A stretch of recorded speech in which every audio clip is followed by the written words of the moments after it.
Assalamualaikum warahmatullahi wabarakatuh.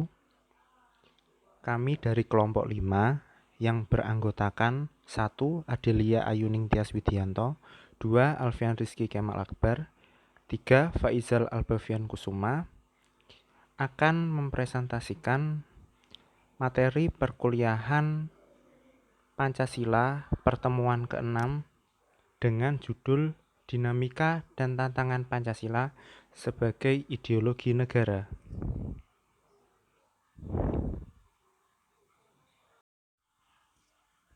Dinamika dan tantangan Pancasila sebagai ideologi negara. Dinamika dapat didefinisikan sebagai gerak yang bersifat real, tidak statis dan berkembang sesuai dengan keadaan lingkungan setempat pada suatu keadaan yang bersifat tertentu sebagai penyesuaian.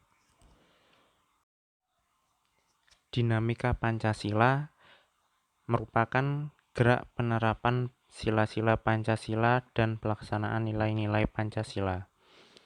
Pancasila sebagai ideologi negara dalam sejarah bangsa Indonesia sejak pertama kali diperkenalkan sebagai dasar negara dan pandangan hidup bangsa Indonesia hingga saat ini. Argumen ideologi Pancasila sebagai ideologi negara. Masa Soekarno. Dinamika Pancasila sebagai ideologi negara dalam sejarah bangsa Indonesia memperlihatkan adanya pasang surut dalam pelaksanaan nilai-nilai Pancasila. Pancasila sebagai ideologi negara dalam masa pemerintahan Presiden Soekarno termasuk salah seorang perumus Pancasila, bahkan penggali dan pemberi nama untuk dasar negara. Dan Soekarno memahami kedudukan Pancasila sebagai ideologi negara. Namun dalam perjalanan pemerintahannya, ideologi Pancasila pernah tercampur dengan ideologi komunisme dalam konsep Nasakom.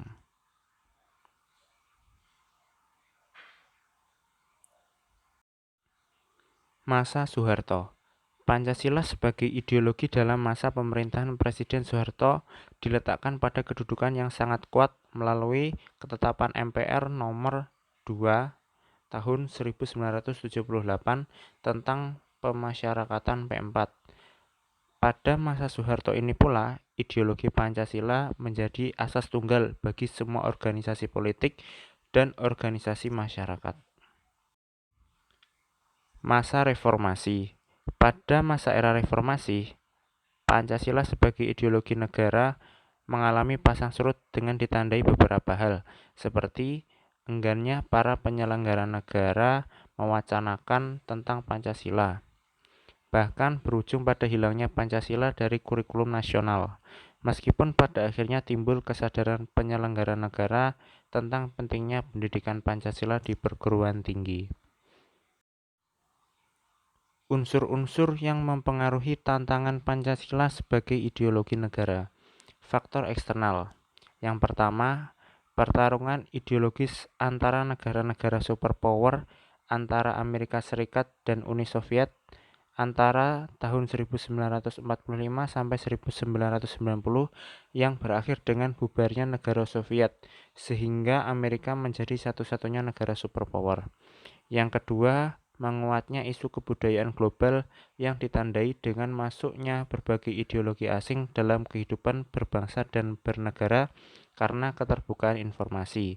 Yang ketiga, meningkatnya kebutuhan dunia sebagai akibat pertambahan penduduk dan kemajuan teknologi, sehingga terjadi eksploitasi terhadap sumber daya alam secara masif. Dampak konkretnya adalah kerusakan lingkungan seperti banjir dan kebakaran hutan.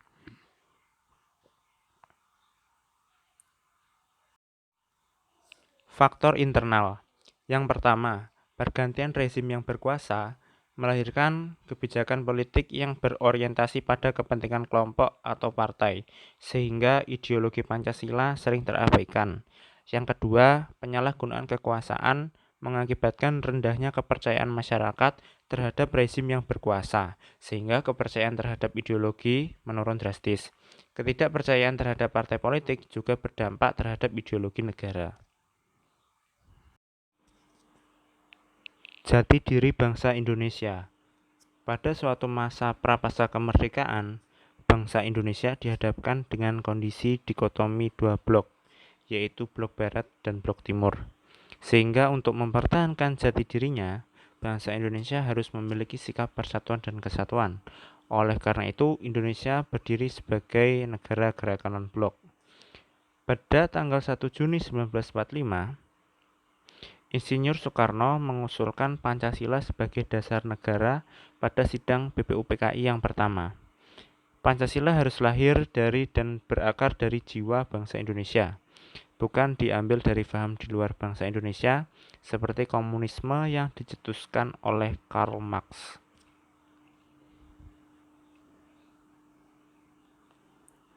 Satu, Perang dingin antara dua blok membuat Indonesia dalam dilema pengalaman terhadap bangsa penjajah atau Belanda sebagai gambaran kolonialis dan imperialis dengan kedekatan dengan Uni Soviet dan RRC. 2. Asal-usul berdirinya PKI sendiri yang memiliki benang merah dengan es merah. Hal ini membuat Bung Karno ambigu. Ditambah lagi, PKI merupakan salah satu organisasi yang pertama berani melawan Belanda. 3. Ide Bung Karno mendirikan gerakan non-blok atau blok netral justru mendapat dukungan dan makin dekat dengan kelompok Uni Soviet dan RRC. Hal ini mendukung pembelanjaan persenjataan dan membuat ABRI menjadi sosok kekuatan militer yang diperhitungkan di wilayah timur dan cukup ditakuti oleh wilayah barat. 1. Pada akhirnya ternyata PKI menikam Republik tercinta ini 2 kali, pada peristiwa Madiun 1948 dan juga G30S PKI pada tahun 1965. Yang kedua, munculnya kekuatan baru yang disebut Orba sebagai pengganti Orla atau era Presiden Soekarno. Yang ketiga, kenaikan Soeharto sebagai presiden ditandai dengan peristiwa paling kelam dalam kehidupan berbangsa dan bernegara di Indonesia. Keempat, ketika berkaitan dengan PKI menjadi stigma yang paling menakutkan bagi rakyat Indonesia, dapat dipastikan roda hidup akan terhenti dan masa depan menjadi gelap ketika kata PKI ditujukan kepada kita dan keluarga. 1. Pancasila direduksi dalam hal pemanfaatan dan implementasinya. Yang kedua, Pancasila dibuat berjarak dan dengan rakyat, tidak lagi melebur dalam jiwa rakyat. Yang ketiga, semua orang yang tidak sejalan dengan Soeharto merupakan musuh bagi Pancasila dan untuk itu maka sah untuk disingkirkan. Yang keempat, jumlah partai politik dikerilkan hanya menjadi 3, yaitu Golkar, Partai Demokrat Indonesia, dan Partai Persatuan Pembangunan.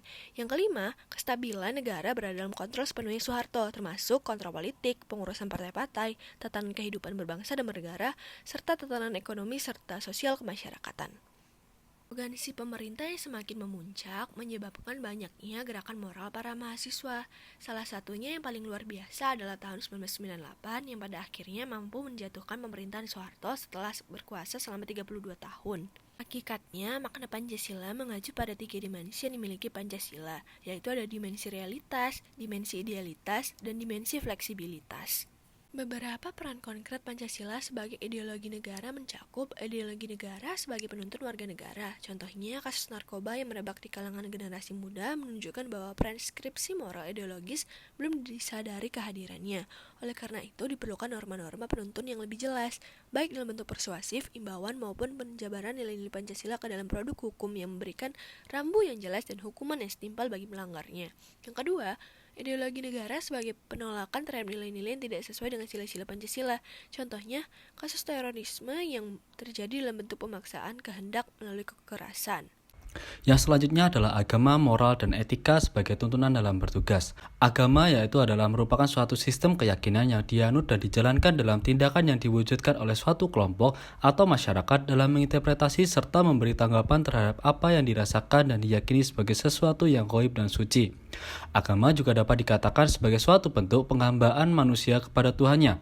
Dalam hal ini ada 3 unsur utama yaitu adalah Tuhan, penghambaan, dan manusia.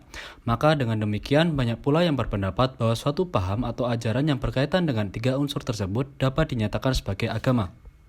Norma agama. Norma agama adalah petunjuk yang berasal dari Tuhan yang disampaikan kepada manusia melalui utusannya, yang berisi perintah-perintah atau larang-larangan dan juga anjuran-anjuran, yang kesemuanya bertujuan untuk kebaikan manusia itu sendiri.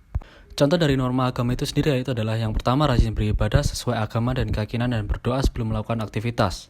Ini semua sebagai realisasi dan komunikasi rutin antara manusia dan Sang Pencipta. Yang kedua adalah mencegah, menghindari, dan tidak melakukan perbuatan-perbuatan yang dilarang oleh Tuhan.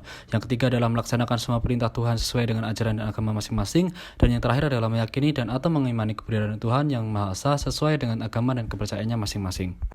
Etika merupakan pengetahuan yang berkaitan dengan asas akhlak atau moral. Etika berbicara mengenai norma-norma dari sikap yang paling mendasar dari fungsi manusia. Etika sendiri merupakan tatanan aturan sopan santun di dalam lingkungan pergaulan masyarakat dan atau sesama manusia dalam segala aspeknya, dalam rincian jenis maupun kualifikasi tatanan dan aturan yang ada dalam bernorma. Etika sendiri memiliki ruang lingkup yang lebih luas daripada etiket. Cakupan etika yaitu adalah yang pertama sikap bertindak atau berkehendak yang bermoral, sikap berpola pikir yang bermoral, sikap bertutur yang santun dan bermoral, sikap berpemahaman terhadap nilai-nilai moral, sikap kedirian atas landasan nilai-nilai moral. Dalam etika tata krama pergaulan merupakan konteks sopan santun atau adat kesantunan di dalam pergaulan antar sesama manusia atau tatanan pergaulan yang memiliki norma. Tata krama pergaulan dipengaruhi oleh yang pertama lingkungan keluarga, lingkungan budaya setempat, latar belakang kehidupan, tingkat pendidikan, kemauan dan rasa keingintahuan, dan sifat psikologis tertentu. Kristalisasi Pancasila. Ideologi Pancasila sebagai kristalisasi keragaman budaya, pandangan, agama, dan kepercayaan serta pendapat.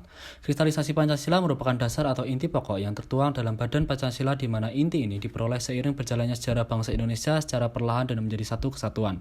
Pancasila mengandung nilai luhur yang dijunjung tinggi. Nilai ini antara lain adalah nilai agama, adat istiadat, dan perjuangan. Nilai-nilai ini mengkristal dalam rumusan Pancasila sebagai perwujudan filsafat kemanusiaan yang mencerminkan hubungan manusia dengan Tuhan, manusia dengan manusia, dan manusia dengan lingkungan alam tempat hidupnya. Hasil dari kristalisasi itu sendiri yaitu adalah yang pertama, Pancasila sebagai jiwa bangsa, Pancasila sebagai kepribadian bangsa, Pancasila sebagai dasar negara, Pancasila sebagai sumber dari segala sumber hukum, Pancasila sebagai perjanjian luhur bangsa, Pancasila sebagai cita-cita dan arah tujuan bangsa, dan yang terakhir adalah Pancasila sebagai filsafat hidup yang mempersatukan bangsa. Sekian dari kelompok 5, terima kasih atas perhatiannya. Bila ada kurang lebihnya mohon maaf. Wassalamualaikum warahmatullahi wabarakatuh.